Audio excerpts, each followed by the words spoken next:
Are you a Machiavellian?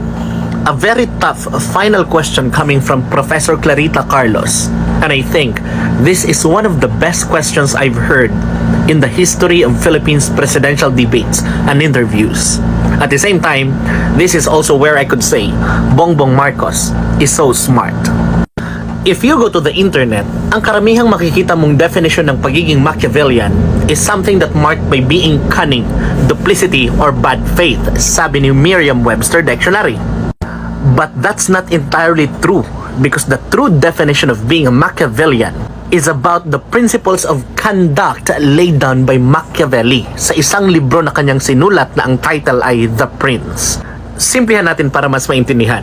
Si Niccolo Machiavelli ay isang Italian diplomat, isang philosopher, isang author during the 15th century. Ang kanyang sinulat na libro na ang title ay The Prince is basically naglalaman ng mga prinsipyo kung paano i-maintain ng isang leader ang kanyang power. In fact, ang mga famous na katagang naririnig natin like the end justifies the means, is it better to be feared than being loved, ay nagsimula sa librong ito. In short, nakapaloob sa librong ito ang pananaw ni Machiavelli based na din sa kanyang observation sa politika kung ano nga ba ang katangian ng isang magaling na leader. Ngunit sa pagdaan ng panahon, dahil hindi mo maikakaila na ang prinsipyong nakapaloob sa libro ay effective, ginagamit ito ng ibang leader, including leaders who will do bad just to obtain power. Dahil dyan, nag-evolve ang definition ng pagiging Machiavellian. Hanggang sa umabot sa punto na kapag sinabing Machiavellian ka, ang ibig sabihin nito ay ikaw yung taong gumagawa ng masama just to have power. But that's not it. Hindi ganon yung intensyon ni Machiavelli. Nilalahad niya lamang ang realidad ng buhay. Sinasabi niya lamang na kung leader ka, dapat alam mo at meron ka ng mga katangian na to. At nasa sayo na kung gagamitin mo ito sa masama o sa mabuti. To simplify kung ano nga ba ang laman ng libro ni Machiavelli, dahil alam ko wala kayong oras para magbasa, ito yon. Number 1, naniniwala siya that a good leader should be feared rather than loved, if you cannot be both, in order to avoid revolt, which is true. Dahil kapag magpapatakbo ka ng isang bansa at hindi ka kinakatakutan ng mga rebelde, mga NPA, paano yon? Bagsak ang Pilipinas at ang mamamahala ay mga NPAs. Number 2, a good leader should have the support of the people because it's difficult to take action without their support. There's no need to explain that. And number 3, should have good virtues. Dito ngayon nahahati ang pagiging Machiavellian leader. Kasi kung wala kang virtues, ibig sabihin, you are a bad Machiavellian leader. But if you have good virtues, then probably ikaw yung ibig sabihin ni Professor Clarita Carlos na Machiavellian leader. Number 4, should never turn to outside auxiliary or mercenary units but always rely on his or her own arms. Ibig sabihin nun, huwag kang dumepende sa armed forces ng iba. Dapat magtiwala ka at palakasin mo ang sarili mong armed forces.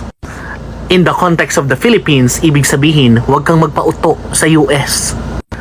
And number 5, a good leader should be intelligent.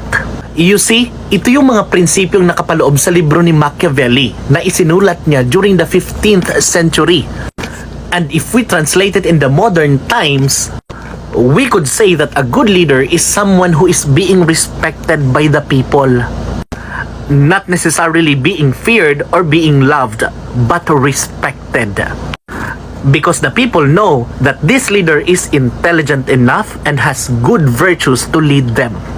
In conclusion, ang pagiging Machiavellian ay hindi talaga ibig sabihin na gumagawa ka ng masama. Ang pagiging Machiavellian na tinutukoy ni Prof. Clarita Carlos ay pagiging goal-driven. In the sense na napaka-importante sa iyo ang goal na yon, gagawin mo ang lahat para ma-achieve yon. Ngayon, bilang isang leader, nakadepende sa iyo kung paano mo ma-achieve ang isang goal na yan.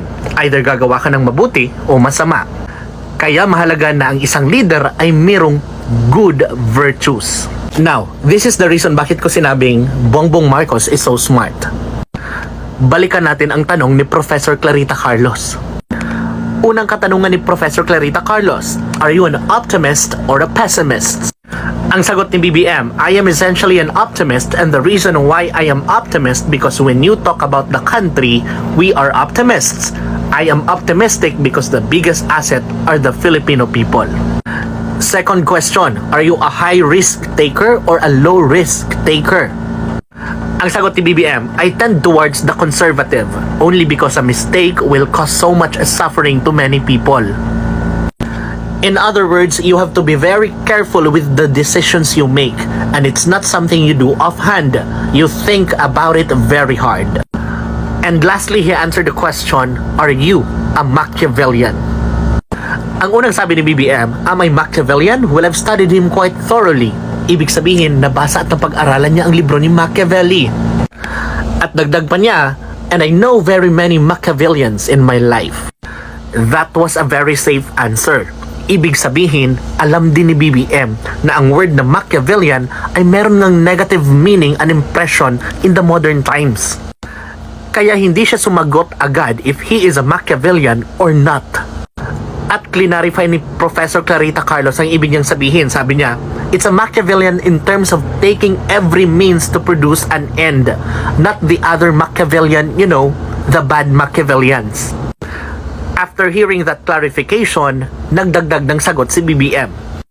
Sabi niya, certainly we have to be aware of everything that is going to help, whatever it is that you are hoping to achieve. And on the national scale, that means you have to understand very well what the situation is on the ground.